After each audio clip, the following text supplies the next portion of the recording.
Tahukah Anda, otak merupakan bagian tubuh yang paling penting bagi manusia? Sekarang angkat tangan Anda dan letakkan pada dahi. Tepat di situ, ada bagian otak yang paling istimewa. Bagian itu disebut prefrontal cortex, atau disingkat PFC. Menurut peneliti otak Jordan Grafman, PFC ini hanya ada pada otak manusia, sehingga membedakan kita dengan binatang. Bagian ini diciptakan dan dirancang khusus oleh Tuhan supaya manusia mampu memilih dan memiliki etika. PFC berfungsi seperti pemimpin. Ia bertanggung jawab untuk berkonsentrasi, memahami benar dan salah, mengendalikan diri, menunda kepuasan, berpikir kritis, dan merencanakan masa depan. PFC adalah pusat pertimbangan dan pengambilan keputusan. PFC inilah yang membentuk kepribadian dan perilaku sosial. Sayangnya, PFC adalah bagian otak yang paling mudah mengalami kerusakan. Jika PFC rusak, maka kepribadian orang bisa berubah. Rusaknya PFC bisa disebabkan oleh benturan fisik, bisa juga oleh zat kimia, seperti narkotika, psikotropika, dan zat adiktif atau nafsa. Dan ternyata penyebab paling merusak juga pornografi, yang disebut narkolema, narkotika lewat mata. Bagaimana pornografi mempengaruhi otak dan pikiran kita? Adi, remaja 12 tahun, melihat gambar di TV yang menjurus ke porno. Awalnya, ia merasa kaget dan jijik. Ini karena sistem limbik di otak Adi menjadi aktif. Sistem limbik mengatur emosi juga keinginan makan, minum, dan berhubungan seksual. Sistem limbik ini kemudian mengaktifkan zat kimia otak bernama dopamin. Dopamin memberi rasa senang, penasaran, sekaligus kecanduan.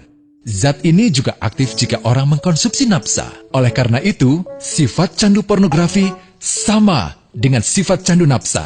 Otak akan mengingat apa yang membuat Adi senang dan bagaimana ia memperolehnya. Jika Adi mendapatkan pembinaan akhlak, etika yang baik, dan patuh pada norma sosial, dorongan melihat pornografi, meskipun menyenangkan, akan ia abaikan. Namun karena hal itu tidak ada pada diri Adi, ketika ia sedang merasa bosan dan ingin mencari kesenangan, otak akan mendorongnya agar melihat pornografi lagi. Namun lama-lama, Adi bosan melihat jenis gambar yang sama, dan butuh yang lebih porno untuk memicu rasa senang.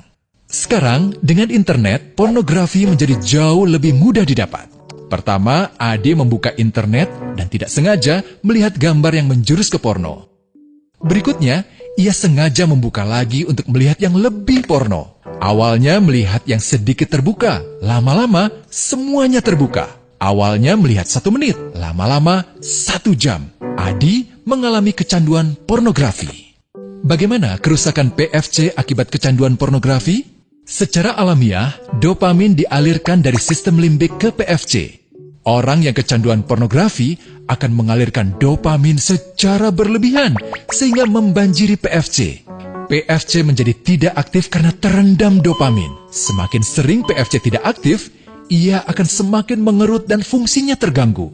Sistem limbik justru akan berkembang semakin besar karena terus mengaktifkan dopamin, sehingga Adi cenderung untuk terus mencari kesenangan tanpa takut atas akibatnya. Jika tidak ditangani segera, Adi berpeluang besar menjadi pelanggan pornografi seumur hidup dan mengalami kerusakan otak di bagian PFC. Awalnya, ia akan kehilangan konsentrasi, penurunan kemampuan menimbang benar dan salah, serta berkurangnya kemampuan mengambil keputusan. Lama-lama, besar kemungkinan ia akan melakukan masturbasi, oral seks, hubungan seksual suka sama suka, dan mudah berganti-ganti pasangan seksual. Pernikahan dianggap tidak penting, pasangan dianggap hanya sebagai objek seksual semata, cenderung merendahkan derajat dan kehormatan lawan jenis. Selera hubungan seksualnya pun tidak sehat dan seenaknya, kasar sampai tega memperkosa. Manusia jadi tidak ada bedanya dengan binatang. Inilah dampak yang terjadi akibat kerusakan PFC. Ahli bedah otak Donald Hilton Jr. mengatakan, jika difoto menggunakan alat magnetic resonance imaging, otak yang rusak akibat pornografi memperlihatkan hasil yang sama dengan otak yang rusak karena kecelakaan. Ia juga mengatakan, Berbeda dengan dampak nafsa yang merusak otak di 3 bagian, pecandu pornografi yang sudah melakukan hubungan seks dengan anak-anak mengalami kerusakan otak di 5 bagian. Terbukti, pornografi pada anak lebih bersifat merusak karena PFC belum matang dengan sempurna. Tapi untungnya, otak anak yang belum sempurna ini masih mudah dibentuk. Pengaruh pornografi bisa lebih mudah dihilangkan asal ada usaha untuk memulihkan dengan sabar, terutama oleh ayah ibu, keluarga, dan orang terdekat. Pelajari bagaimana mencegah dan menangani anak yang terkena pornografi. Mari lindungi generasi kita dari bencana pornografi dan kejahatan seksual.